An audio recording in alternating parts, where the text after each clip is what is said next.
Iran Israel ಮಧ್ಯಪ್ರಾಚ್ಯ ಸಂಘರ್ಷ ಭಾರತದಲ್ಲಿ ಅದರಲ್ಲೂ ಕರ್ನಾಟಕದಲ್ಲಿ ವಾಣಿಜ್ಯ ಗ್ಯಾಸ್ ಸಿಲಿಂಡರ್ಗಳ ತೀವ್ರತರದ ಅಭಾವಕ್ಕೆ ಕಾರಣ ಆಗಿದೆ.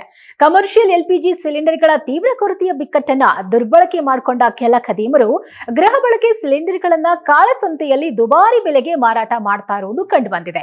ಅಕ್ರಮಗಳ ವಿರುದ್ಧ ದೇಶಾದ್ಯಂತ ಪೊಲೀಸರು ಕಾರ್ಯಾಚರಣೆ ನಡೆಸಿದ್ದು, ಕರ್ನಾಟಕ, ದೆಹಲಿ, ಜಮ್ಮು ಕಾಶ್ಮೀರ, ಕೇರಳ ಸೇರಿದಂತೆ 12,000ಕ್ಕೂ ಹೆಚ್ಚು ಕಡೆ ದಾಳಿ ನಡೆಸಿದ್ದಾರೆ. ಈ ದಾಳಿಗಳಲ್ಲಿ ಸುಮಾರು 15,000 ಗ್ಯಾಸ್ ಸಿಲಿಂಡರ್ಗಳನ್ನ ವಶಕ್ಕೆ ಪಡೆಯಲಾಗಿದೆ.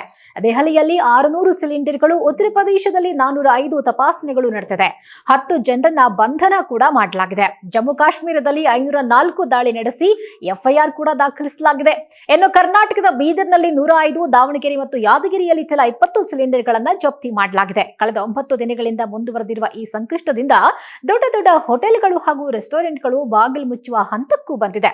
ಹೋಟೆಲ್ ಆಹಾರಕ್ಕೆ ಅವಲಂಬಿತವಾಗಿದ್ದ ಜನರು ಈಗ ಒಂದು ಕಡೆಯಿಂದ ಮತ್ತೊಂದು ಕಡೆಗೆ ಅಲೆದಾಡುವಂತಹ ಪರಿಸ್ಥಿತಿ ನಿರ್ಮಾಣವಾಗಿದ್ದು, 6,000 ರೂಪಾಯಿ ಕೊಟ್ಟರು ಕಮರ್ಷಿಯಲ್ ಸಿಲಿಂಡರ್ ಒಂದನ್ನು ತೆಗೆದುಕೊಳ್ಳೋಕೆ ಆಗದಂತಹ ಪರಿಸ್ಥಿತಿ ಸದ್ಯಕ್ಕೆ ನಿರ್ಮಾಣ ಆಗಿದೆ. ಇದರಿಂದಾಗಿ ಅಡುಗೆ ಎಣ್ಣೆ ಸೇರಿದಂತೆ ಇತರೆ ಅಗತ್ಯ ವಸ್ತುಗಳ ಬೆಲೆಯೂ ಏರಿಕೆಯಾಗುವ ಚಾನ್ಸಸ್ ಇದೆ.